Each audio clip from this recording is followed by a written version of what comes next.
Ladies and gentlemen, first of all, congratulations to this year's Democracy Award winners. Democracy means freedom.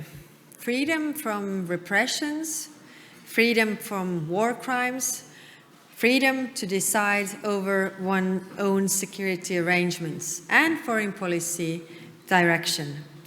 Over the past 2 years in particular, we have seen how much democracy really matters. And we have seen how much some want to destroy it. Why is Russia waging a full-scale war in Ukraine? It started when Ukraine chose its democratic path. Russia does not want freedom and democracy to prevail. It's a direct threat to dictatorship. We cannot take democracy and freedom for granted. As President Ronald Reagan famously warned, that freedom is a fragile thing, and it's never more than one generation away from extinction. I could not agree more. History is by no means a linear progression towards more openness and more freedom. The bottom line is that democracies and securing freedoms need constant care and defense. If we wish to continue to live free, we must show willingness to protect it. And sometimes you also need to fight for it. Ukraine is a reminder of that. Ukraine also reminds us that freedom must be armed better than tyranny. Russia is fighting its last colonial war in Europe. I grew up in one of its past colonies. Estonia was occupied by the Soviet Russia for almost half a century. To anyone who lived under Soviet occupation, Russia's actions in Ukraine replay the worst Soviet crimes: mass killings, mass repressions, mass deportations.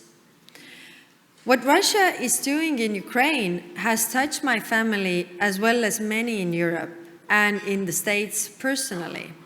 In 1949, my own mother was put on a cattle wagon as a 6-month-old baby and deported to Siberia together with her mother and grandmother.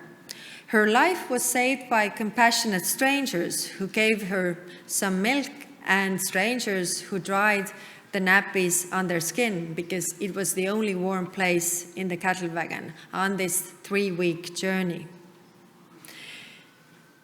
After the Second World War, Estonia lost everything. We lost our territory, we lost our freedom, and we lost a fifth of our population to Soviet terror and repressions. And the most important lesson we learned: you need to fight for your freedom, whatever the odds.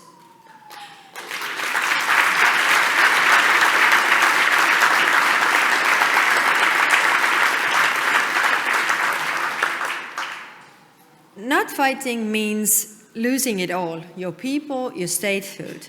The second lesson we learned is that you need to have friends and allies. You need not to be alone. I remember from my childhood that one of the very few ways freedom reached us was through Finnish TV. It was back then when we heard President Reagan and his faith that freedom and democracy will prevail. This also gave us hope that one day we will be free again. So when the history gave us this short opportunity window after the collapse of the Soviet Union to regain our independence and restore our place in the democratic world, we took it. We moved quickly to join European Union and NATO. Our mantra then and our mantra now is never alone again. Because the transatlantic alliance for us Estonians is the real-world expression of freedom. Today, the whole free world has also been given a window of opportunity.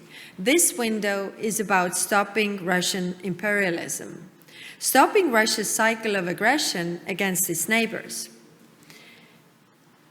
If we let aggression pay off, we open the room for more imperialism and sphere of influence politics.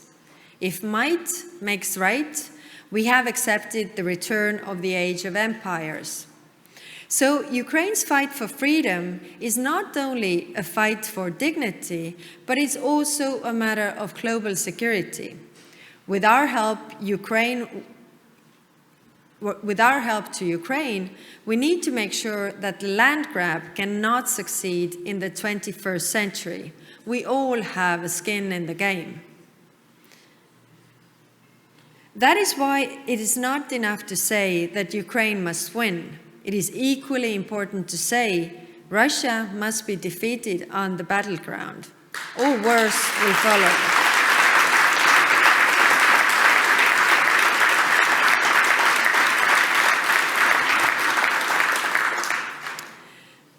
I really like the quote by historian Timothy Snyder, who said that in order for a country to become better, it must lose its last colonial war. Ladies and gentlemen, even the mightiest countries need allies. A strong transatlantic bond is the best guarantee for freedom, democracy, and prosperity. We must hold on to that, nurture it, and make it stronger, while reminding ourselves of the stakes involved if it fails. Today, NED is celebrating its 40th anniversary. I wish you every success in standing for freedom and democratic values for at least 40 years to come. Thank you.